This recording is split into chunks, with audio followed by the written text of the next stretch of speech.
on the ground in Switzerland. The death toll still at 47, we believe, but the development now is, as feared yesterday, that it was champagne sparklers blamed for that inferno. What do we know about that, the soundproofing foam from the ceiling inside that bar? There was a line that was going around yesterday which we couldn't confirm. What do we know for sure with regards to that? Well, that soundproofing foam we've seen in footage shared widely on social media, used and shared widely in reports as well. That soundproofing foam was what caught the fire initially from these sparklers, which were on about 4 or 5 champagne bottles held up by people in the bar. We don't know if they are people who were working there or by party goers welcoming in the new year, but these champagne bottles with the sparklers on held too close to the ceiling, and that soundproof foaming caught on fire, ignited, and then as people in the bar tried to put that fire out using their t-shirts to bash the fire, that inadvertently spread the fire further onto the ceiling, spreading throughout the ground floor, the basement of this bar, in a few dozen seconds. Eyewitnesses said yesterday, and now in the press conference that's still underway, officials now confirming that theory, saying the Attorney General, Beatrice Pilloud, said they're sparing no effort in order to determine the circumstances of this tragic event. It would appear that the fire started from sparkler candles, otherwise known as flares, which were placed on top of champagne bottles. These flares were taken too close to the ceiling. This led to what's referred to a flashover incident, where the fire spread very rapidly. They went on to say, we will investigate whether any individuals bear criminal liability for this incident, and if that is the case, and if these people are alive, all investigations will be opened for fire by negligence, homicide by negligence, and injuries by negligence. So that's the update from the Attorney General in Valais, Beatrice Pilloud, speaking in the last few minutes at this press conference, Ben. Yeah, apparently the bar owners are French nationals, a couple originally from Corsica who, according to a relative, are safe, but they've been unreachable since the tragedy, so goodness knows where they are. Will, thanks for that. Joining me down the line now is Alexander Seal, the French journalist. Alexander, good afternoon. Do you know any more about this developing story? Yes, Eric Bonvin, the Director General of the Hospital du Valais, tells the conference the medical situation remains extremely serious. A large number of victims are severely burnt. They've been transferred to hospitals in France, and the transfers have already begun.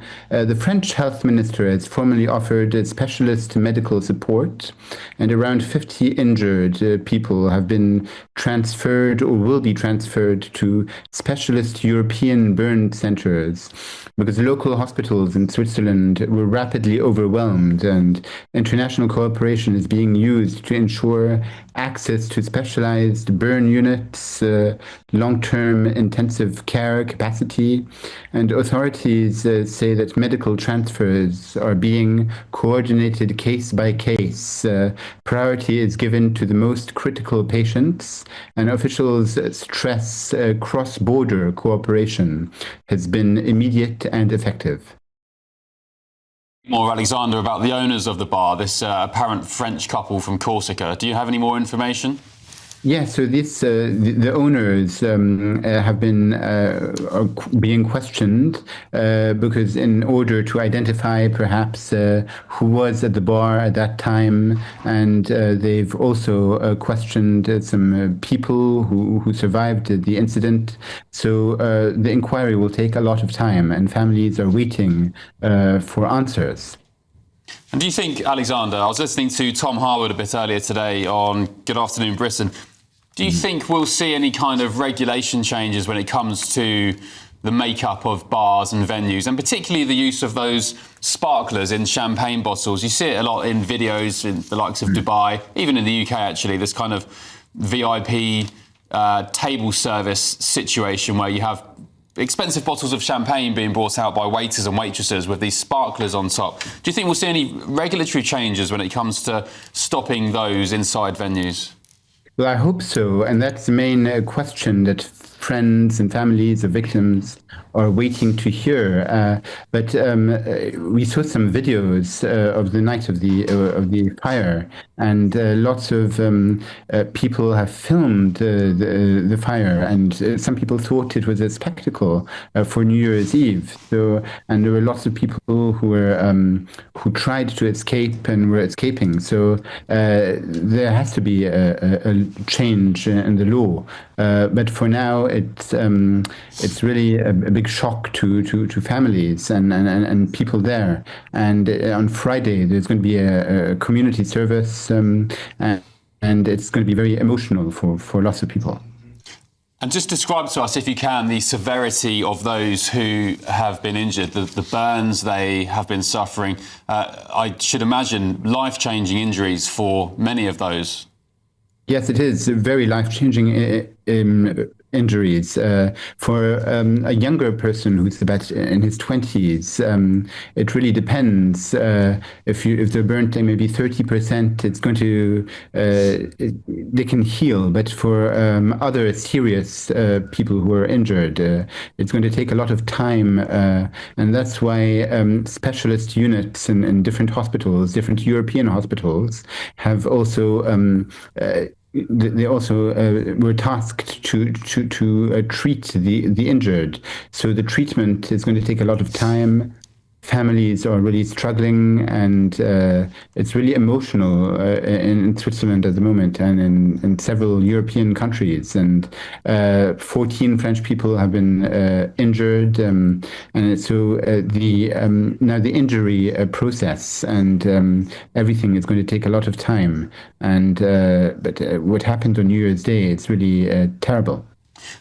And I mean, I'd hate to say it and to see it, but the death toll could indeed keep rising, according to Matthias Reynard, who's the president of Valais State Council, who said that many of those injured are still, quote, still fighting to live, such as the extent of their injuries. Alexander. Yes, absolutely. There are lots of people who died, and so really the Swiss are really trying to work with other European countries, and they want to treat the injured, and it's really going to be a hospital coordination in the days to come, and also. There will be the funerals of people who died. So it's really going to be quite emotional for the Swiss and for other European nations who offered to treat the injured. And also it goes as far as Poland, who are going to treat the injured too.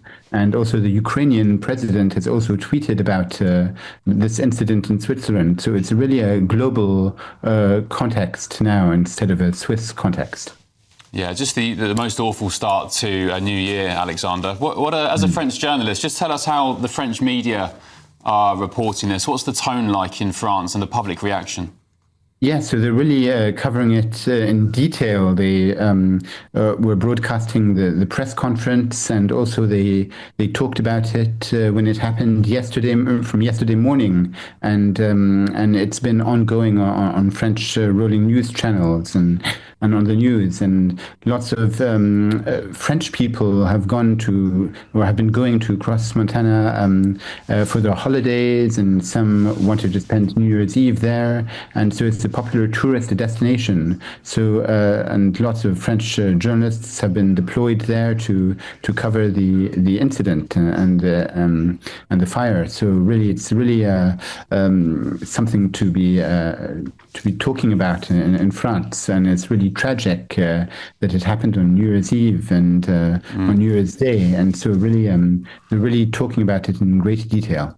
Yep, the fragility of life laid bare, Alexander. Hang on down the line if you can. Stay with us. I'm just going to go back to Will Godley now here in the studio. Will, any more updates coming through? Yeah, this press conference continuing in Crans-Montana. They have said the figures given at the moment are not definitive yet. They have estimated that 40 people died and 119 people in hospital with injuries, many of them severe, and they've been able to determine some of the nationalities so far. Not all of them, but there are 71 people who are Swiss, 14 who are French, 11 from Italy, 4 people who are Serbian, 1 Bosnian, 1 Belgian, 1 Polish person and 1 Portuguese person, and 1 person from Luxembourg as well. But there's still 14 people who are in hospital who still need to have their nationalities established as they continue to seek to identify the identities of those who have died. The police saying that's their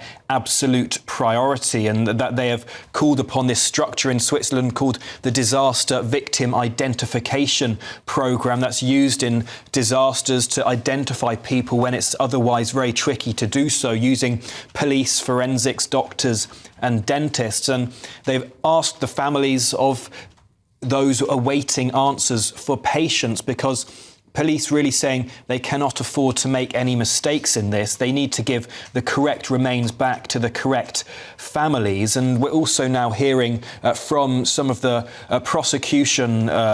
prosecutors there in Switzerland who are talking about this investigation that they launched this time yesterday.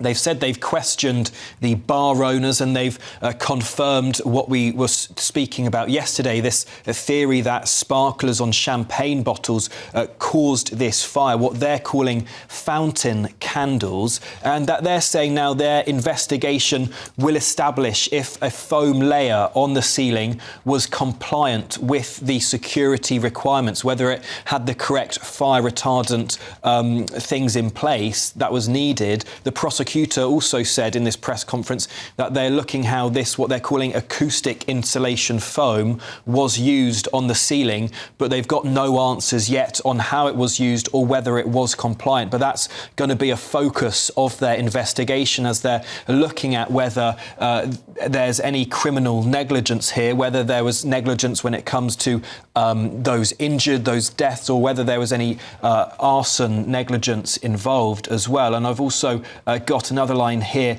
from the Valais security chief, Ganza, who says fire prevention authorities were never informed of irregularities at the bar, so perhaps no indication that there was anything untowards going on. Perhaps this was just a tragic accident, but this investigation now underway. Authorities in Switzerland looking at all kinds of different things to see whether there was any irregularities or there was any things not following the correct requirements. But at this stage, the authorities in Switzerland saying that their priority is identifying those who have died. And we now know that all of those who died in the bar have been moved out of the bar into morgues where that formal identification process will take place.